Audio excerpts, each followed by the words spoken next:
빌립보서 3장 7절에서 11절입니다. 그러나 무엇이든지 내게 유익하던 것을 내가 그리스도를 위하여 다 해로 여길 뿐더러 또한 모든 것을 해로 여김은 내 주 그리스도 예수를 아는 지식이 가장 고상하기 때문이라. 내가 그를 위하여 모든 것을 잃어버리고 배설물로 여김은 그리스도를 얻고 그 안에서 발견되려 함이니 내가 가진 의는 율법에서 난 것이 아니요 오직 그리스도를 믿음으로 말미암은 것이니 곧 믿음으로 하나님께로부터 난 의라. 내가 그리스도와 그 부활의 권능과 그 고난에 참여함을 알고자 하여 그의 죽으심을 본받아 어떻게 해서든지 죽은 자 가운데서 부활에 이르려 하노니. 우리 11절 말씀까지 봉독했습니다. 오늘 저는 이 말씀을 가지고 우리 가장 고상한 지시라 이런 제목으로 잠시 은혜를 나누겠습니다. 오늘 비가 오는데 그런데 오시기가 좀 불편하셨죠? 여러분에게 큰 은혜가 있을 줄로 믿습니다. 물론 영상 앞에 앉아 계신 우리 성도님들에게도 놀라운 은혜가 있을 줄로 믿습니다. 여러분, 바울이 선교를 하는 중에 가는 곳마다 좋은 일도 많았습니다. 그러나 이 박해를 하고 핍박을 하는 이런 사람도 너무 많았습니다. 당시 우리 율법주의자들을 이 거짓 교사들로 우리 바울이 이렇게 개척해 일궈놓은 교회에 우리 파고들어서 여러 가지 이 어려운 일들을 많이 이렇게 겪게 되죠. 죄송합니다. 우리 율법주의자들은 자기가 가진 이런 스펙들이 그들을 구원시켜 줄 것을 믿었습니다. 그리고 육신적인 요소를 신뢰할 만한 이유가 된다고 이렇게 믿게 되었습니다. 우리 하나님의 말씀과 많이 차이가 있죠. 그런데 오직 믿음으로만 구원을 얻는다는 이 바울의 교훈을 완전히 반대하는 이런 율법주의자들보다도 바울에게는 이 신뢰할 만한 육신적인 요소가 더 많았습니다. 오늘 읽지는 않았지만 빌립보서 3장 5절 6절 우리 바로 전절에 보면 이렇게 말씀하고 있습니다. 나는 8일 만에 할례를 받고 이스라엘 족속이요 베냐민 지파요 히브리인 중에 히브리인이요 율법으로는 바리새인이요 열심으로는 교회를 박해하고 율법의 의로는 흠이 없는 자라고 이렇게 말씀합니다. 이 가지수를 세보니까 7가지가 나오더라고요. 7가지인데 7가지 자질을 보면은요. 율법주의 주장하는 어떤 사람보다 이분이 가진 자질이 더 육체적 자질이 훨씬 우수하다는 거예요. 우리 나는 8일 만에 할례를 받았다. 이 전통적인 율법적 가문에서 8일이 되었을 때 할례를 행하는 이런 가정, 믿음의 가정이 있었다는 거예요. 전체적인 이런 내용으로 보면은 바로 이 순수한 이런 유대인의 혈통 속에 자신이 자라왔다는 것을 우리 말씀하고 있습니다. 거기에다가 당시 최고의 우리 학문을 가졌던 이 가말리엘 문화생으로서 우리 최고의 우리 깊은 이런 학문을 가진 이런 사람이었습니다. 그런데 인간적인 자질로 우리 인간이 구원되는 것은 절대 아니라는 것을 잘 아십니다. 예수 그리스도를 믿고 구원받아야 그 구원이 이루어지는 것입니다. 아무리 육신적으로 우수하고 아는 지식이 많다고 해도 구원은 예수 그리스도를 믿을 때 생기는 것입니다. 아무리 인간적인 요소가 우월하다는 것이 이 영적으로 안전한 것이 절대 아니라 바로 오히려 해가 된다는 것을 여기서 말하고 있습니다. 다시 한번 말씀드립니다. 인간적인 육신적인 요소가 우월하다는 것이 영적으로 안전한 것이 아니라 오히려 해가 된다. 이런 말씀하고 있습니다. 그러므로 바울은 육신적인 모든 것을 그리스도를 위하여 다 해로 여겼다는 것입니다. 그리스도를 위하여. 자, 오늘 빌립보서 우리 3장 7절을 보겠습니다. 그러나 무엇이든지 내게 유익하던 것을 내가 그리스도를 위하여 다 해로 여길 뿐더러 라는 말입니다. 그리스도를 위하여. 여러분, 그리스도를 위하여 여러분 해로 여기는 것이 우리 삶 가운데도 굉장히 많지만 우리 일일이 열거해보지는 않겠습니다. 그렇지만 여기 이 본문 내용에서 내가 유익한 것은 이라는 것은 바로 육신적인 유익을 말한다는 거예요. 육신적인 유익. 여러분, 육신적인 유익을 자꾸 자랑하면 어떻게 됩니까? 바로 내가 잘나 보이고 내가 높아 보이고 그리고 세상적인 가치가 있는 이런 강한 사람같이 보이지만 그 사람은 예수님과 전혀 관계가 없는 사람이 된다는 것을 보게 됩니다. 또한 여기서 그리스도를 위하여라는 이 말씀은 바로 그리스도를 믿음으로 이루어진 변화를 말하고 있습니다. 여러분, 인간적인 자격은, 모든 자격은 그리스도를 위해서 더 중요하지는 않습니다. 사도 바울의 그 육신적인 것들이 깨어지기 시작한 시점이 바로 언제였습니까? 바로 씩씩대며 다메섹으로 가서 믿는 자를 잡으러 가다가 다메섹 도상에서 예수 그리스도를 만난 것이 변화의 시작점이 되었습니다. 세상적인 가장 훌륭한 이런 스펙을 가진 사람이 그 모든 지식을 우리 참 아까워하며 자랑을 할 만한 이런 스펙을 가졌어도 예수 그리스도를 만나고 나니 자기가 가진 모든 것은 아무것도 아니다라는 것을 이렇게 말씀을 하게 되었습니다. 여러분, 예수 그리스도를 만나려고 힘쓰시기 바랍니다. 사도 바울은 예수님을 만나려고 해서 만난 게 아니잖아요. 믿는 사람을 박해하러 가다가 우리 다메섹 도상에서 예수님을 만났습니다. 그 안에 감추어진 여러 가지 학문적 지식들이 우리 많이 유익한 이런 모습들도 있었기 때문에 아마 이제 예수 믿는 사람들을 잡으러 가는 그 모습 중에 바로 예수 그리스도를 만나게 했다는 것을 보게 됩니다. 바로 예수 그리스도를 만난다. 바로 이때에 우리의 놀라운 변화가 시작됩니다. 우리 여러분도 예수님을 만난 적이 계십니까? 아멘. 예수 그리스도를 만나면 삶의 모든 것들이 다 변합니다. 내가 인간적으로 계획했던 모든 것도 다 필요 없는 것이 돼버리더라고요. 그리고 내가 추진하려고 계획했던 모든 것도 다 이상하게 그쪽으로 전혀 방향이 잡히지 않는 그런 삶을 살고 있습니다. 그러나 여러분, 이 자신의 육신적인 요소를 철저히 깨뜨리시고 예수 그리스도의 뜻대로 살아가시는 여러분들이 되시기를 예수 이름으로 축원합니다. 그럼 고상한 지식 첫 번째, 그리스도를 아는 것이 가장 고상합니다. 우리 빌립보서 3장 8절입니다. 함께 읽겠습니다. 또한 모든 것을 해로 여김은 내 주 그리스도 예수를 아는 지식이 가장 고상하기 때문이라. 내가 그를 위하여 모든 것을 잃어버리고 배설물로 여김은 그리스도를 얻고 라고 말하고 있습니다. 여기서 그리스도를 아는 지식이란 표현은 이 바울 서신 가운데 여기에만 나오는 이 표현입니다. 바로 예수 그리스도를 아는 지식은 학문적 지식을 초월하는 영적 체험의 지식을 말합니다. 사도 바울이 다메섹 도상에서 만났을 때 우리 빛이 환하게 임하고 자신의 눈이 뜬 것 같은데 아무것도 안 보이고 엎드려졌습니다. 그 가운데 예수님의 음성을 들었습니다. 바로 이 영적 체험을 동반한다는 거예요. 영적 체험을 동반한 그런 지식이 있어야 된다는 거예요. 그게 바로 그리스도를 아는 지식입니다. 이 마이크가 좀 울리죠? 저만 울리는지는 잘 모르겠어요. 이 그리스도를 아는 지식인 바로 이 영적 체험적인 이런 지식을 동반한다. 그리고 그리스도를 아는 지식은 성령으로 가능합니다. 성령의 도우심으로 가능합니다. 고린도전서 2장 12절에 보니까 이렇게 말씀합니다. 우리가 세상의 영을 받지 아니하고 오직 하나님으로부터 온 영을 받았으니 이는 우리로 하여금 하나님께서 우리에게 주신 것들을 알게 하려 하심이라고 하였습니다. 여러분, 우리가 아는 지식은 구원의 길을 알고 있습니다. 영생을 아는 지식을 가지고 있습니다. 그런데 중요한 것은요, 이 아는 구원의 지식과 영생으로 나가는 그런 지식을 안다면 하나님의 말씀대로 실천하면 그대로 이루어집니다. 여러분, 구원은요, 우리가 예수를 믿으면 구원을 얻지만 구원을 이루어지는 것은 우리의 생명이 끝날 때까지 이어지는 겁니다. 이것을 로마서에서는 성화라고 합니다. sanctification. 이 성화의 과정이 잠시 예수를 믿어서 그냥 끝나는 게 아니라 예수를 믿는 믿음이 점점 깊어져서 이 모습이 거룩한 모습으로 변화되어서 우리가 하나님 나라에 가게 될 즈음에는 어떻게 되냐면요, 영화라는 이런 변화가 일어나는 거룩한 몸으로 변화되는 이런 모습이 되게 됩니다. 이것이 바로 영화인데요.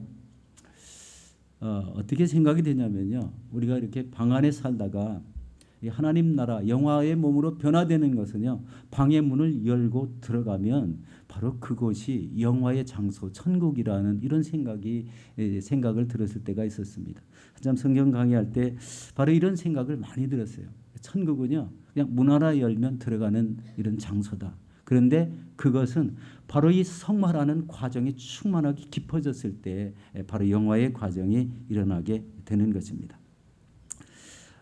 바로 이런 모든 것들이 우리의 신앙 안에서 신앙의 깊이를 각자 자신이 갖춰야 되기 때문에 일일이 다 누구는 어떻고 누구는 어떻고 이렇게 집어줄 수는 없습니다. 그는 본인들이 깨우쳐져야 되는 이런 신앙의 길입니다. 여러분, 여러분의 모든 세상의 모든 것들을 얻고도 예수 그리스도를 모르면 얼마나 불행합니까? 아는 것 같은데 실상은 모른다는 이런 표현들을 하고 싶은데요. 이런 사람들이 다는 아니지만 덜어는 있다는 것을 생각해 보게 됩니다. 우리 이런 사람들에게 주는 말씀이 마태복음 16장 26절에 이렇게 말합니다. 사람이 만일 온 천하를 얻고도 제 목숨을 잃으면 무엇이 유익하리요? 사람이 무엇을 주고 제 목숨과 바꾸겠느냐라고 이렇게 말씀하고 있습니다. 이 세상에 많은 지식을 얻고도 예수 그리스도를 모르면 자신의 영적 생명은 없다는 것을 여기서 의미하는 것입니다. 여러분, 사도 바울은 자신의 지식과 인간적인 자랑을 할 수 있는 모든 것을 다 끊어버리고 예수 그리스도를 아는 지식 외에는 모든 것을 배설물로 여겼다라고 이렇게 말씀하고 있습니다. 인간적인 배설물 얼마나 냄새가 많이 납니까? 혹시 강아지 키우시는 분 계십니까? 강아지가 응가를 하면요, 냄새가 아주 심상치 않습니다. 그를 밟는 날이면 하루 종일 냄새를 나죠. 이 그리스도를 아는 지식에는 세상의 모든 지식들은 이제 배설물로 여겼다라고 이렇게 표현할 정도로 아주 철두철미하게 이 사도 바울의 이 하나님을 아는 그 지식은 아주 고상한 지식으로 이렇게 변화하게 되었다는 것을 보게 됩니다. 여러분, 우리가 그리스도를 얻으면 우리는 모든 것을 얻게 되기 때문에 사실 세상적인 것은 그렇게 깊이 알지 않아도 된다는 것을 깨우치고 있습니다. 여러분의 삶의 기준은 어떻습니까? 그리스도를 아는 기준이 완전히 잡혀 있습니까? 아니면 예수 그리스도가 내 길을 지금 인도하고 계십니까? 이 신앙의 차원이요, 달라지죠. 그러나 전혀 우리 세상에 나가서 우리 예수 그리스도를 의지하지 않는 이런 사람이 있다면 한번 자신의 신앙을 돌아볼 필요가 있다는 것을 알게 됩니다. 여러분, 우리는 이 세상의 자랑과 욕심을 따라 살 것인지 아니면 참 기쁨이 되시는 예수 그리스도를 따라 살 것인지 우리 스스로가 선택해야 됩니다. 우리 예수 그리스도를 따르면 그 안에 기쁨의 길이 열리고 영생의 길이 활짝 열리게 됩니다. 바로 이 영생의 삶으로 들어가는 이런 중요한 갈림길이 본인의 결정에 의해서 달렸다는 겁니다. 여러분, 영생의 삶을 결정했다면 예수 그리스도를 알기 위해서 매일 말씀과 기도의 삶을 사시고 또 하나님의 말씀대로 행함이 뚜렷한 그런 삶을 사시기를 예수 이름으로 축원합니다. 우리 두 번째는요, 성도의 의는 오직 그리스도를 믿음으로 얻어지는 것입니다.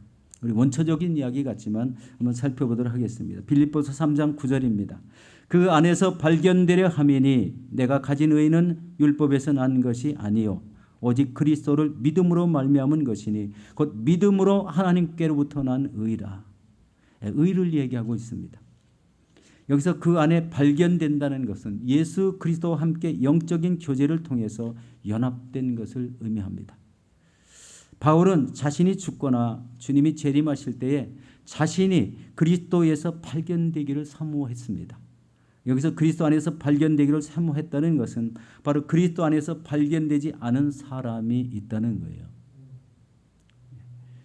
우리가 가진 의는 바로 율법에서 난 의가 아니라 오직 예수 그리스도를 믿음으로 하나님께로부터 난 의를 강조하고 있습니다.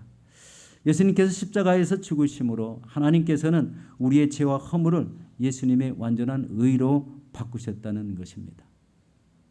우리가 천국에 가는 것은 바로 예수님이 바로 우리의 죄와 허물을 바로 이렇게 감춰주신, 용서해 주신 그 완전한 의를 가지고 하나님 앞에 설 수 있게 됩니다. 여러분, 이 말씀은 고린도후서 5장 21절에 이렇게 말씀하고 있습니다. 하나님의 죄를 알지도 못하신 이를 우리를 대신하여 죄로 삼으신 것은 우리로 하여금 그 안에서 하나님의 의가 되려 하십니다. 이 고린도후서 5장은 우리가 꼭 장례가 발생했을 때에 우리 살펴보는 그런 우리 장이기도 합니다. 여러분, 그러므로 우리는 이 땅에서 우리의 육신의 생명이 끝나면 바로 이 그리스도를 통하여 하나님이 주시는 의를 가지고 바로 천국 하나님 앞으로 나아갈 수 있게 되는 것입니다. 이것을 통해서 우리 하나님과 우리 관계가 중요하다는 것을 깨닫습니다. 하나님의 우리 관계, 이 관계가 흐트러지면 삶에서도 꼬임이 많이 생깁니다. 이 관계가 바르면 삶에서 형통함이 임합니다. 우리 요한복음 15장에서는 포도나무 대신 그 예수 그리스도와 가지 대신 성도가 꽉 붙어 있어야 열매를 많이 맺는다고 합니다. 바로 이런 모습입니다. 하나님과 우리의 관계는 이 포도나무와 우리 가지 대신 성도의 그 관계와 동일합니다. 그 가지에 붙어 있으면 이 사람은 과실을 많이 맺나니 나를 떠나서는 아무것도 할 수 없습니다. 바로 여기에 우리 관계에 귀한 초점이 있습니다. 여러분, 예수 그리스도의 관계를 우리 확실히 하셔서 우리의 삶에 하나님의 영광에 놀라운 일들이 많이 일어나시는 저와 여러분들이 되시기를 예수 이름으로 축원합니다. 이제 마지막 우리 세 번째인데요. 성도에게 생명의 부활이 있습니다. 빌립보서 3장 10절 11절입니다. 내가 그리스도와 그 부활의 권능과 그 고난의 참여함을 알고자 하여 그의 죽으심을 본받아 어떻게 해서든지 죽은 자 가운데서 부활에 이르려 하노니 라고 말씀하고 있습니다. 여러분, 성도가 우리 죽으면 우리 장차 있을 그리스도의 재림 때에 다 부활하게 됩니다. 이것은 바로 예수님이 세컨 카밍 하실 때 일어나는 거죠. 그러면은 성도가 죽었을 때에 그 영혼은 어디로 갈까요? 우리 대부분 보면 성경에 보면 낙원에 이른다고 되어 있습니다. 예수님이 먼저 가신 그곳에 모든 영혼들이 그곳에 있다가 바로 예수님이 재림하실 때는 다 같이 우리 공중에 임해서 이 땅에 있는 육신이 신령한 몸으로 변화되어서 공중에서 만나서 주를 만나 그리스도를 다시 영접하고 하나님 나라에 들어가서 어린 양 혼인잔치를 이루는 이런 과정이 있다는 겁니다. 굉장히 영적인 일이라서 우리 성경에 있는 대로밖에는 말씀을 못 드리죠. 그러나 성경에 있는 그대로 이루어지는 것을 믿습니다. 바로 성경을 믿으면 성경에 있는 그대로 우리 육신의 향방과 영혼의 향방이 어디로 가는지를 금방 알 수가 있습니다. 여기서 여러분 누구나 다 같은 이 부활을 하게 되는데요. 다 같지 않다는 거예요. 어떤 사람은 생명의 부활로 나오게 되고 어떤 사람은 심판의 부활로 나오게 된다는 것입니다. 여기에 초점이 바로 이 계시록 20장의 부분에 나와 있죠. 여기서 그리스도를 믿는 성도의 부활은 우리 온전한 생명의 부활로 나가게 됩니다. 그러면 우리가 이 생명의 부활로 나오려면 어떻게 해야 될까요? 우리 여기에 10절에 보면은요. 다시 제가 한번 보도록 하겠습니다. 내가 그리스도와 그 부활의 권능과 그 고난의 참여함을 알고자 하여 그의 죽으심을 본받아. 이렇게 말씀하고 있습니다. 이 세 부분으로 나눌 수 있는 것이 바로 그리스도와 그의 부활의 권능과 그 고난의 참여함을 알고자 그의 죽으심을 본받는다는 말씀입니다. 그럼 여기서 우리의 생명의 부활로 나오려면 어떻게 해야 되는가라는 우리 말씀이 여기에 전개되고 있습니다. 우리 첫 번째 말씀은 부활의 권능을 알아야 된다는 것입니다. 여기서 부활의 권능이란 그리스도의 역사적인 부활이나 그리스도인들이 바로 죽음 후에 경험하게 될 이런 신령한 몸의 이런 부활을 의미하는 것이 아니라 예수님께서 부활하셔서 믿는 자 삶 가운데 역사하시는 그리스도의 능력을 말합니다. 부활하신 예수님께서 우리 삶 가운데 우리 믿음 가운데 오셔서 현재 나를 어떻게 인도하고 계시는가라는 그 말씀입니다. 바로 그리스도 부활하신 예수님의 그리스도의 권능이 지금 우리 안에 있다고 믿으십니까? 성령으로 함께 오셨습니다. 바로 성령을 충만히 받는 것, 바로 이것이 바로 예수 그리스도의 영이 우리 안에 있다는 증거입니다. 우리 신령한 몸의 부활은 우리 예수님이 세컨 카밍 때 생기는 일이기 때문에 지금 이 부활의 권능이라는 말씀은 부활하셔서 믿는 자 가운데 역사하시는 그리스도의 능력과 함께하는 삶을 말합니다. 이 말씀이 로마서 6장 4절과 5절에 나와 있습니다. 우리 함께 보도록 하겠습니다. 그러므로 우리가 그의 죽으심과 합하여 침례를 받음으로 그와 함께 장사되었나니 이는 아버지의 영광으로 말미암아 그리스도의 죽은 자 가운데서 살리신 것 같이 우리 또한 새 생명 가운데서 행하게 하려 함이라. 만일 우리가 그의 죽으심과 같은 모양으로 연합한 자가 되었으면 또한 그의 부활과 같은 모양으로 연합한 자도 되리라. 연합되어 있다. 지금 예수 그리스도가 우리 해를 받으시고 하늘에 올라가시면서 우리에게 보내주신 성령이 있습니다. 바로 이 성령님을 통해서 바로 우리에게 말씀하시고 우리에게 능력을 부어주시고 우리의 삶을 인도하고 계시다는 것을 여기서 깨닫게 하고 있습니다.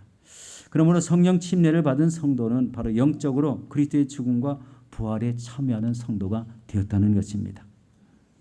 여기서 작은 두 번째를 보면은요, 두 번째는 고난, 그리스도의 고난에 참여하는 삶을 살라고 하십니다. 여러분, 십자가의 고난은 오직 그리스도의 것이므로 공유할 수가 없습니다. 그러나 바울은 성도로서 복음 전파를 위한 고난에 그리스도와 함께 참여하기를 원했습니다. 그러니까 사도 바울이 선교를 다니면서 어마어마한 이런 고난을 받았습니다.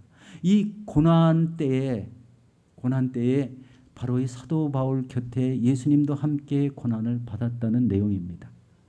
우리 사도행전 9장 4절 5절에 보면 동일한 아까 다메섹 이야기인데요.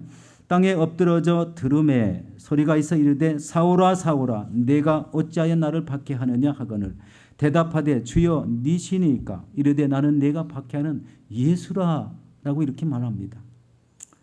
이 말씀은 초대 그리스도인들이 핍박을 받을 때 그리스도께서 그 자리에 함께 고난받고 있음을 의미하는 것입니다.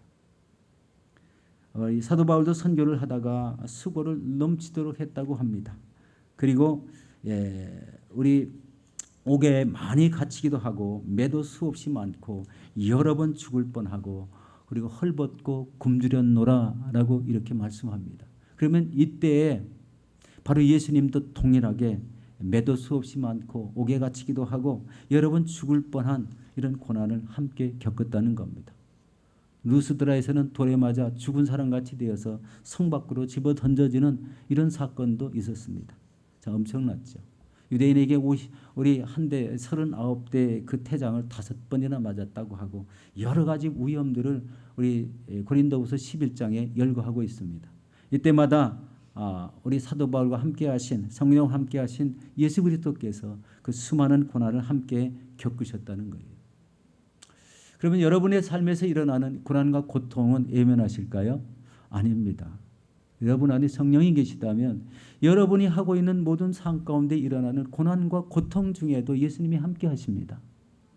그러므로 예수님을 의지하고 그분께 간구하는 이런 기도의 삶을 산다면 금방 성령의 인도하심을 받을 수 있다는 우리 확신이 생깁니다. 그렇지 않습니까? 여러분이 어려움이 생겼다면 기도하시기 바랍니다. 우리 참 오랫동안 우리 김관주 안수 집사님 위해서 많이 기도를 했습니다. 그런데 우리 하나님 앞에 하나님께 가시기 전에 그의 영안이 열리고 누가 찾아가면은 찾아가는 것을 미리 다 알았다고 이야기하는 그런 말씀을 들었습니다. 누가 찾아오면 누가 오는다. 우리 단임 목사님과 장로님들이 찾아갔을 때 전에 하나님이 오신다 이렇게 표현했다고 합니다. 굉장히 영이 맑아지고 그리고 성령의 인도하심 속에 그런 현상들이 생겼을 것으로 우리 추정이 되고 있습니다. 우리 쉽지 않은 이야기지만 우리 영적인 이런 변화가 영적으로 아주 민감하게 우리 안에 역사할 때에는 언제일까요? 내가 성령에 충만할 때입니다. 그리고 하나님만을 의지할 때입니다. 그리고 성령의 인도하심을 받고자 간구할 때에 그런 역사들이 일어난다는 거예요. 여러분 각자마다 개인적인 영적 체험들이 많이 있습니다. 그것은 개인적인 요소들입니다. 그렇기 때문에 여러분 하나님을 의지해서 기도하셔야 되고 성령님 인도해 달라고 간구를 하셔야 됩니다. 그러면 여러분 삶에 놀라운 변화들이 일어나게 되는 것입니다. 우리 이제 세 번째, 우리 작은 세 번째입니다. 이제 그의 죽으심을 본받으라. 그리스도께서 십자가에 달려 돌아가신 그 자세를 본받으라는 것입니다. 여러분, 그리스도의 죽음은 하나님 아버지의 뜻에 순종해서 죽으셨습니다. 우리 예수님이 기도하실 때 이렇게 하셨죠. 하나님 아버지, 할 수만 있거든 이 잔을 내게서 옮겨달라고 이렇게 기도했습니다. 그러나 내 뜻대로 마옵시고 아버지의 뜻대로 되기를 원하나이다. 바로 이 순종하는 기도를 하셨다는 거예요. 그러므로 성도들은 하나님의 뜻에 순종하는 이런 삶을 살아야 된다는 것입니다. 두 번째는 이 죄를 대속하신 죽음입니다. 이를 통해서 성도는 다른 사람의 유익을 구하는 삶을 살아야 됩니다. 나도 모든 사람도 우리 예수님을 믿는 사람은 우리의 가진 죄를 예수님이 다 대속해 주신 삶을 살고 있습니다. 그런데 다른 사람이 어려울 때 그 사람을 도와야 된다는 거예요. 그리고 영혼들을 생각할 때, 안 믿는 영혼들을 생각할 때 그 영혼들에게 예수 그리스도의 사랑, 그 은혜가 무엇인지를 전해줘야 된다는 것입니다. 그게 하나님께서 이 시대에 우리에게 요구하고 계시는 말씀입니다. 너는 온 천하에 다니며 만민에게 복음을 전파하라. 그리고 이제 작은 세 번째인데요. 바로 죽으심은, 그리스도의 죽으심은 부활을 확신하고 죽으셨습니다. 그러므로 성도들도 주님과 같이 부활에 참여할 것을 확신합니다. 여러분, 이 시대에 무엇을 생각하며 살고 계십니까? 우리 영상 예배를 드리시는 분은 물론 바빠서 그런 분이 대부분 많죠. 또 연세가 많으셔서 여기까지 나오시기가 불편하셔서 그러신 분도 있습니다. 그런데 그 속에 안일함이라는 게 있고 편리함이 있습니다. 이것에 하나도 예배가 되네라고 처음에는 경건한 마음을 가졌다가 지금은 이제 그렇지 않다는 거예요. 아주 편하다고 이렇게 이야기하는 분들을 봤습니다. 편함 속에 경건이 유지되면 다행이죠. 그렇지만 그렇지 않다면 문제가 있다는 것을 깨닫게 됩니다. 여러분, 이 어려운 시기 속에 나의 세상적인 욕망을 이루려고 사십니까? 아니면은 그리스도를 아는 지식을 가지고 주님의 뜻을 이루려고 사십니까? 여러분, 신앙 체질이 좀 받게 된다는 말씀하죠. 신앙 체질. 비 오는 때에도 예배가 있으면 나오시는 게 맞습니다. 강요는 하지 않겠습니다. 그러나 전에는 강요를 많이 했죠. 나오셔야 됩니다. 하나님 전에 나오는 것은 그 전제가 예배에 있다는 걸 압니다. 하나님은 예배를 가장 기뻐 받으십니다. 그 신앙의 중심은요, 나오는 데서부터 있습니다. 집에서부터 옷 갈아입고 자기 옷 매무새를 갖추고 나오는 그 자세에 있다는 것을 보게 됩니다. 이런 자세가 여기 나왔을 때는 그런 사람에게 은혜가 더 임하고 하나님의 인도하심이 뚜렷하게 될 줄로 믿습니다.